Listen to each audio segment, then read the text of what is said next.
Welcome back to Sulu's yummy diaries. ഞാൻ അജ്മി സുൽത്താന. ഇപ്പോൾ നല്ല മഴക്കാലമാണ്. ഈ മഴക്കാലത്ത് ഓർക്കിഡ്സ് നല്ല ഹെൽത്തി പ്ലാന്റ്സ് ആയിട്ട് ഇരിക്കാൻ എന്തൊക്കെ ചെയ്യണം എന്നുള്ളതാണ് ഇന്നത്തെ വീഡിയോയിൽ നമ്മൾ കാണാൻ പോകുന്നത്. അപ്പോൾ ഈ ചാനൽ നിങ്ങൾ കാണുന്നത് സബ്സ്ക്രൈബ് ചെയ്തതാണെങ്കിൽ please consider to subscribing me.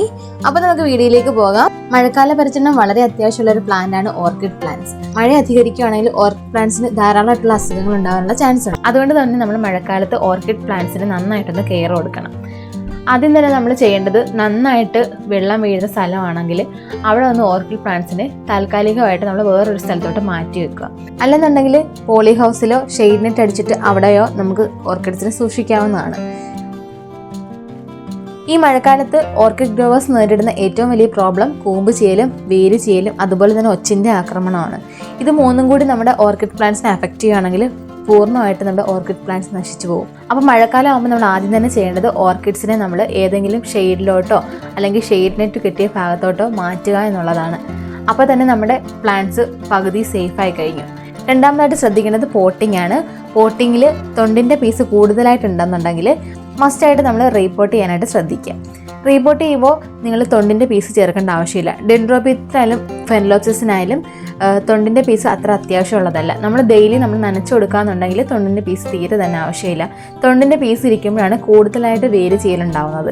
അതുകൊണ്ട് പോട്ട് ചെയ്യുമ്പോൾ തൊണ്ടിൻ്റെ പീസ് മാക്സിമം അവോയ്ഡ് ചെയ്യുക. അപ്പോൾ മിക്കവരും തൊണ്ട് ഇങ്ങനെ ഫുള്ളായിട്ട് ഓർക്കിഡ്സിനെ പൊതിഞ്ഞിട്ട് മരത്തിലൊക്കെ വെച്ച് കെട്ടുന്നതായിട്ട് കണ്ടിട്ടുണ്ട്. അങ്ങനെ ചെയ്യുമ്പോൾ ഈ മഴക്കാലത്ത് നല്ല പ്രോബ്ലം ഉണ്ടാവും. കൂടുതൽ തണ്ടുകളും ചീഞ്ഞു പോകാനുള്ള ടെൻഡൻസി ഉണ്ടാവും.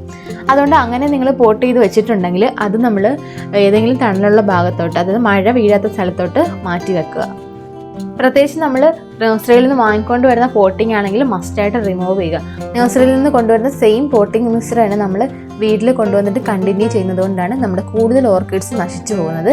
നഴ്സറിയിൽ നിന്ന് കൊണ്ടുവരുന്ന സെയിം പോട്ടിംഗ് മിക്സർ നമ്മൾ കണ്ടിന്യൂ ചെയ്യുകയാണെങ്കിൽ ഉണ്ടാകുന്ന പ്രോബ്ലംസ് എന്തൊക്കെയാണെന്ന് കഴിഞ്ഞ വീഡിയോയിൽ ഞാൻ ഡീറ്റെയിൽ ആയിട്ട് പറയുന്നുണ്ടായിരുന്നു. അതിൻ്റെ ലിങ്ക് ഞാൻ ഡിസ്ക്രിപ്ഷൻ ബോക്സിൽ ആഡ് ചെയ്തിട്ടുണ്ട്. താല്പര്യമുള്ളവർക്ക് വാച്ച് ചെയ്യാവുന്നതാണ്.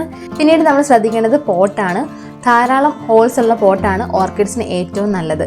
മൺചട്ടികളും ധാരാളം ഹോൾസ് ഉള്ളത് ഓർക്കിഡ്സ് വെക്കുന്നതായിട്ട് കണ്ടിട്ടുണ്ട്. അത് കാണാൻ നല്ല ഭംഗിയാണ്. എങ്കിലും നമ്മൾ വെള്ളം കെട്ടി നിൽക്കാനുള്ള ചാൻസ് ആ ഒരു പോട്ടിലും കൂടുതലാണ്. അതുപോലെ വെയിലുള്ള സമയമായാലും ഇതുപോലുള്ള മൺചട്ടികളിൽ നന്നായിട്ട് ചൂടായിട്ട് ഈ വേരിങ്ങനെ കരിഞ്ഞു പോകാനുള്ള ടെൻഡൻസിയും കാണിക്കുന്നുണ്ട്. അപ്പോൾ ഇങ്ങനെ ഫൈബറോ അല്ലെങ്കിൽ പ്ലാസ്റ്റിക്കുള്ള നെറ്റുകളോ ആണ് ഏറ്റവും നല്ലത്. ഇതുപോലുള്ള ചട്ടികളാണെങ്കിൽ കണ്ടിന്യൂസ് ആയിട്ട് മഴ പെയ്താലും ഒരുപാട് വെള്ളമൊക്കെ വാർന്നു പോകുന്നതുകൊണ്ട് വലിയ പ്രോബ്ലംസ് ഒന്നും ഉണ്ടാവത്തില്ല. ഇങ്ങനെ വെള്ളം കെട്ടി നിന്ന് വേര് ചെയ്യുവാണെങ്കിൽ നമ്മുടെ ഈ ഇല മഞ്ഞളിച്ചിട്ട് ഫുള്ളായിട്ട് പ്ലാന്റ് നശിച്ചു പോകും. പിന്നീട് നമ്മൾ ശ്രദ്ധിക്കേണ്ടത് കൂമ്പ് ചീയലാണ്. കൂമ്പ് ചീയൽ കൂടുതലായിട്ട് ഉണ്ടാകുന്നത് ഈ മഴ സമയത്താണ്. ഈ മഴവെള്ളം ധാരാളമായിട്ട് നമ്മൾ പ്ലാന്റ്സിൽ വീണ് കഴിയുമ്പോഴത്തേക്കും അവിടെ വെള്ളം കെട്ടി നിന്നിട്ട് അത് ചീഞ്ഞു പോകുകയാണ് കാണുന്നത്. അപ്പോൾ സൂര്യപ്രകാശം ഉണ്ടെന്നുണ്ടെങ്കിൽ ആ ഒരു വെള്ളം ഇങ്ങനെ വേപ്പറൈസ് ആയിട്ട് പൊയ്ക്കോളും. അങ്ങനെ ഇല്ലാത്ത സമയത്താണ് ഈ മഴയത്ത് ഇതുപോലെ ചീഞ്ഞു പോകുന്നത്. അതുകൊണ്ട് മഴയുള്ള സമയങ്ങളിൽ നമ്മൾ മസ്റ്റായിട്ട് ഷെയ്ഡിലോട്ട് മാറ്റി വെക്കുക. ഷെയ്ഡ് നെറ്റ് ബ്ലാക്കും ഗ്രീനും ഒക്കെ കളറിൽ അവൈലബിൾ ആണ്. അപ്പോൾ അത് വാങ്ങി കട്ടിയാലും വലിയ പ്രോബ്ലം ഉണ്ടാവത്തില്ല. എങ്കിലും കംപ്ലീറ്റ് ആയിട്ട് നമ്മുടെ പ്ലാന്റ് സേഫ് ആയിരിക്കത്തില്ല ഇതുപോലുള്ള നെറ്റിലും. ഇതിനേക്കാളും ഏറ്റവും ബെറ്റർ പോളി ഹൗസുകളാണ്. UV ഷീറ്റുകൾ വെച്ചിട്ട് പോളി ഹൗസ് ചെയ്യുകയാണെന്നുണ്ടെങ്കിൽ ഓർക്കിഡ്സ് നല്ല സേഫായിട്ട് ഒരുപാട് കാലം ഇരിക്കും. ഇതുപോലുള്ള ഗ്രീനും ബ്ലാക്ക് നെറ്റുകളിലൊക്കെ വെച്ചിട്ട് എൻ്റെ ഓർക്കിഡ്സ് ചീത്തയായി പോയിട്ടുണ്ട്. അങ്ങനെ നശിച്ചു പോയൊരു പ്ലാന്റാണിത്. നമ്മൾ സ്റ്റാർട്ടിങ്ങിൽ ഈ കൂമ്പ് ചെയ്യലൊക്കെ ശ്രദ്ധിക്കാതെ വരുമ്പോഴാണ് ഇങ്ങനെ സംഭവിക്കുന്നത്.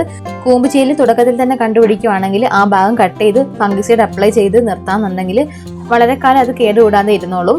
കൂമ്പ് ചെയ്യലൊക്കെ ഉള്ള പ്ലാന്റ് ആണെങ്കിൽ അത് നമ്മൾ ഒരു കാരണവശാലും മഴയത്തൊന്നും വെക്കുകയോ ചെയ്യരുത്. അങ്ങനെ ആകുമ്പോഴത്തേക്കും പ്ലാന്റ്സ് നല്ല രീതിയിൽ വളർന്നു വരും. പിന്നീട് നമ്മൾ ശ്രദ്ധിക്കേണ്ടത് പ്രാണികളുടെയും വണ്ടുകളുടെയും ഒക്കെ ആക്രമണമാണ്. ഈ ഒരു മഴ തോന്നിയിരിക്കുന്ന ടൈമിൽ ധാരാളമായിട്ട് ഇങ്ങനെയുള്ള ജീവികൾ വന്നിട്ട് ചെറിയ നാമ്പുകളൊക്കെ അതിന് നീരൂറ്റി കുടിക്കുകയൊക്കെ ചെയ്യാറുണ്ട്. അപ്പോൾ ഈ ഒരു സീസണിലാണ് ഇത് കൂടുതലായിട്ട് കണ്ടുവരാറുള്ളത്. സമ്മർ സീസണിലും ഇൻസെക്റ്റുകൾ ധാരാളമായിട്ട് വരാറുണ്ട്. എങ്കിലും ഈ റെയിനി സീസണിൽ കൂടുതലായിട്ട് നമ്മുടെ മഴയൊക്കെ തോന്നിയിരിക്കുന്ന സമയത്ത് ധാരാളമായിട്ട് ഈച്ചകളും അതുപോലെ ചെറിയ പ്രാണികളൊക്കെ വന്നിട്ട് ചെറിയ നാമ്പിൽ നിന്ന് നീരൂറ്റി കുടിക്കാറുണ്ട്. പ്രത്യേകിച്ചും പുതിയ സ്പൈക്കുകളിൽ നിന്നും ആ മൊട്ടുകളിലും ഫ്ലവറുകളിലും ഒക്കെ ഉള്ള നീരുകൾ ഊറ്റി കുടിച്ചിട്ട് ആ ഫ്ലവർ കംപ്ലീറ്റ് ആയിട്ട് ഉണങ്ങിപ്പോവും. ഓർക്കിഡ്സിലെ ഡെൻഡ്രോബിയം വെറൈറ്റിയുടെ ആണെങ്കിൽ 1.5 മാസവും ഫെർട്ടിലൈസേഴ്സ് 6 മന്ത് വരെയും ഫ്ലവർ ലാസ്റ്റ് ചെയ്യാറുണ്ട്. ഇത്രയും ലാസ്റ്റ് ചെയ്യുന്ന ഫ്ലവറുകൾ ഇൻസെക്റ്റുകൾ വന്നിട്ട് ഒരു ദിവസം കൊണ്ട് തന്നെ അതിൻ്റെ ഫുള്ള് നീരൂറ്റി കുടിച്ചിട്ട് അത് പെട്ടെന്ന് തന്നെ ഉണങ്ങിപ്പോവും. അതുകൊണ്ട് 2 ആഴ്ചയിലൊരിക്കൽ ഏതെങ്കിലും ഇൻസെക്ടിസൈഡുകൾ നിങ്ങൾ അപ്ലൈ ചെയ്ത് കൊടുക്കുക.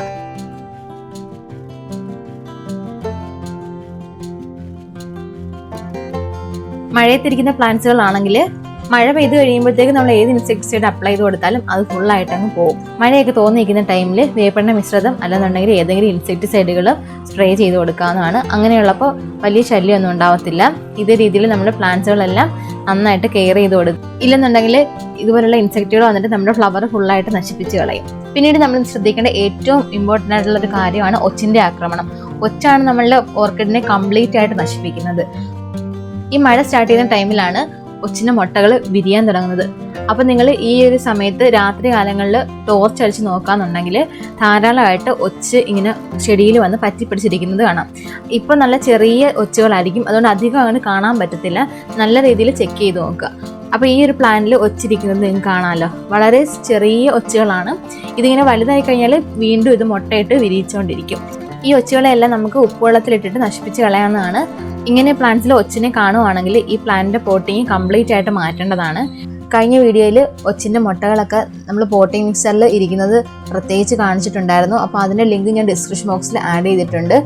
ഓർക്കിഡ് പ്ലാന്റ്സിനെ കംപ്ലീറ്റ് ആയിട്ട് നശിപ്പിക്കാനുള്ള കഴിവ് ഒച്ചിനുണ്ട്. വേരുകൾ മുതൽ ചെറിയ നാമ്പുകൾ വരെ ഒച്ച് തിന്നു തീർക്കും. അങ്ങനെ നമ്മുടെ ഓർക്കിഡ്സ് കംപ്ലീറ്റ് ആയിട്ട് നശിച്ചു പോകും. അതുകൊണ്ട് തന്നെ ഗാർഡനിൽ നിന്ന് നമ്മൾ ഒച്ചിനെ കംപ്ലീറ്റ് ആയിട്ട് മാറ്റാനുള്ള നല്ല അടിപൊളി ടിപ്സുമായിട്ടാണ് നെക്സ്റ്റ് വീഡിയോയിൽ കാണാൻ പോകുന്നത്. അപ്പോൾ ഈ മഴ സ്റ്റാർട്ട് ചെയ്ത ടൈമിൽ നിങ്ങൾ ഇത്രയും കാര്യങ്ങളൊക്കെ ശ്രദ്ധിക്കുകയാണെങ്കിൽ നിങ്ങളുടെ ഓർക്കിഡ് പ്ലാന്റ്സ് കംപ്ലീറ്റ് സേഫ് ആയിട്ടിരിക്കും.